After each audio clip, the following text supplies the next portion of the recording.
Our coverage of today's deadly explosion at an apartment complex in Dallas continues tonight. Dallas Fire Rescue has deployed its urban search and rescue team to the scene, but they have gone from rescue mode to recovery. So far, we know 4 people were taken to the hospital, but we don't know the extent of their injuries. City leaders say there is an unknown number of fatalities. Our crews have been on the scene talking with witnesses and residents who felt the severity of that explosion. Hysterical because nobody knows where they're at. And my mom literally just called me and I just came over here. She couldn't really tell me a lot. How thankful are you to see your niece? Well, I'm very thankful. I'm thankful she's a little traumatized right now, but she just hopes that her mom and her brother are okay. Man, I just seen flames and I just heard a big loud bang. Ran over here, we could barely get there, and it was a nightmare. It was basically like pure hell. Our Team Fox coverage on Fox 4 News at 6 starts right now. Here for you, the news leader, Fox 4. Hello, everybody. I'm Heather Hayes. And I'm Casey Stiegel. We want to give you some perspective about the extent of the damage that was done to that apartment building that was sustained from that explosion. Yeah, so this is the scene. This is when Sky 4 first arrived. This was about 1:45 this afternoon. This is what it looks like right now, the building reduced to rubble. Officials have shared limited information on the number of people missing, injured, and dead. As first responders, our highest priority is life safety and the preservation of life. And so we take this to heart. We're very humbled by today's occasion. We don't take it lightly. However, there is still work to be done. So at this juncture, we have gone from rescue mode to recovery mode. We are still actively in recovery mode, and we may be in this mode for the next 2 to 4 hours. We have team coverage for you tonight. We're going to start with Fox 4's Lori Brown, who was one of the first people on the scene after we got word of the explosion. Lori.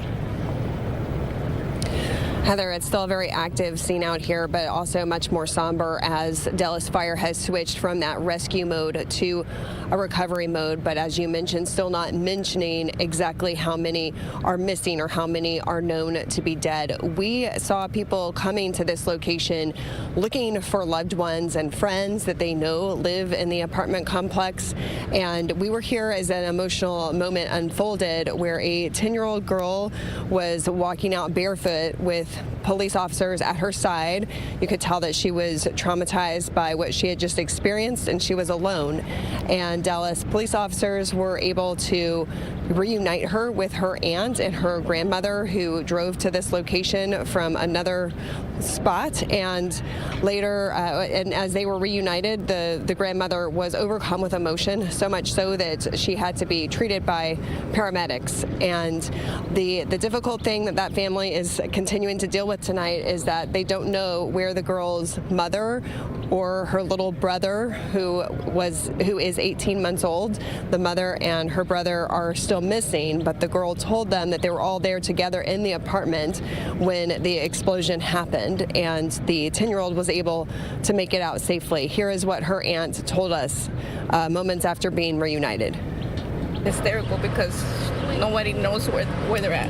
And my mom literally just called me and I just came over here. She couldn't really tell me a lot. How thankful are you to see your niece? Well, I'm very thankful. I'm thankful she's a little traumatized right now, but she just hopes that her mom and her brother are okay.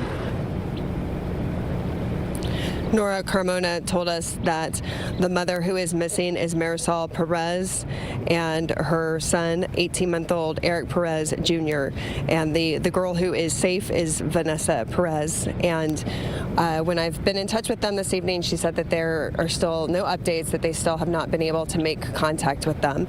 And there is also another woman who we were told people are looking for, and she is 75-year-old Sylvia Collins, and we're told that she is a Dallas activist who's been very involved in different Dallas elections. So we will continue to work to update you on those situations. Heather. Gosh, there's just so much emotion for all these families as they're just waiting. All right, Lori Brown, thank you. So our David Santendri has also been on the scene for us much of the afternoon as well. Yeah, and David, you're at Adamson High School, and that area right now being used as a family assistance center for those who were affected by what happened. David, what can you share? Well, I can tell you that just a bit ago we heard from officials here inside Adamson High School as well. It's also a meeting area for Dallas Fire Rescue, police, other city officials, just to gather information, get information from witnesses, etc., and then address the media, put some info out there to the public. And Dallas Fire Rescue said this came in as a call for a gas leak, and it took about 2 minutes for firefighters to respond to the scene, but 2 minutes wasn't enough time. Someone from Dallas Fire Rescue says the cavalry was coming, but it was too late. The explosion happened while firefighters were on their way to that apartment complex. Now, out here at this reunification center, assistance center, where a number of groups are providing resources from clothing and food and drinks to people who were affected, we have seen some people coming in and out who are clearly affected by this explosion. Some people who are living in that apartment complex and some people who live nearby. I know earlier I spoke to one gentleman who lives right across the street who said it felt like an earthquake as he was home playing a video game with his 11-year-old brother. Smoke was coming into his house across the street. That's how much damage was being done from that explosion across the street. They got out of there as quickly as possible, made it over here to the reunification center just to get their bearings situated. And while we were over here, after we talked to him, we spoke with a woman who actually lives in the apartment complex that exploded. She just moved in within the past week or so. Fortunately, she was not home at the time, and neither was her 14-year-old son. She had just recently dropped him off over at the boy's father's house, but she was out running errands and she was coming home and she just saw the smoke in the sky and she was wondering, where's that coming from? What's that related to? And as she got closer and closer to her new apartment, she realized it was inside her complex where her cat was at. Unfortunately, she doesn't think her cat survived this explosion, and she's obviously most concerned about all the people, her neighbors, her new neighbors who were inside at the time. We had about 5 to 10 minutes to catch up with her and hear her thoughts as she was really just processing everything. Check this out.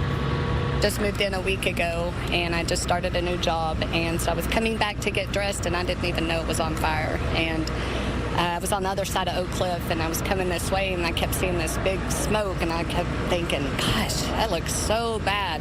And I kept getting closer and I kept looking at my phone. I finally called my mom and I was like, look on the news and see, what is going on? Because they wouldn't let me on the block, and I parked down at CDS and then walked this way.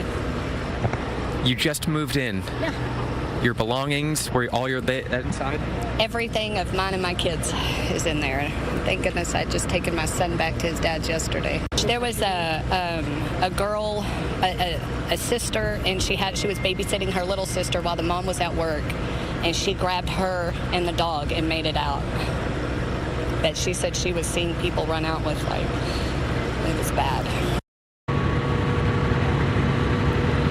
So people we're talking with who were affected really don't know what to do right now. Is obviously this will be a massive cleanup. Everything in that apartment building is gone, and some people still are not able to get back to their units who just live in the general area.